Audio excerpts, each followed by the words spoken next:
এই দেশের সবচেয়ে উপেক্ষিত আলেম ওলামা কোটি কোটি টাকা খরচ করে একটা মসজিদ বানায়, কিন্তু কিপটামি করে ইমামের বেতন দিকে তারে দেয় 12,000 টাকা।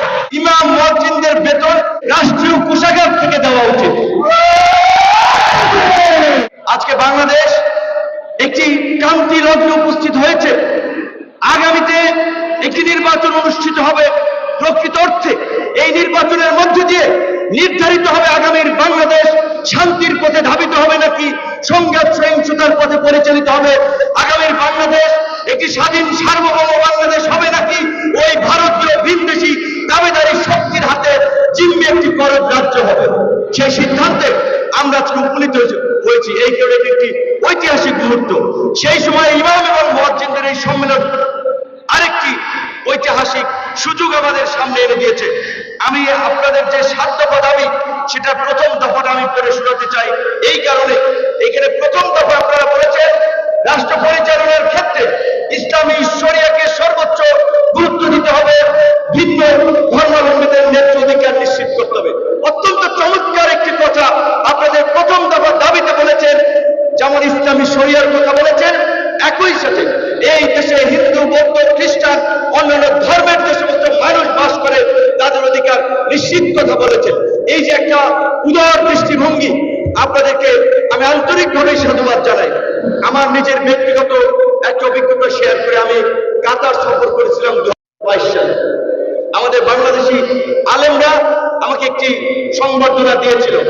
পরে আমি অনেককে জিজ্ঞেস করেছিলাম আপনারা কিরকম সুযোগ সুবিধা পান।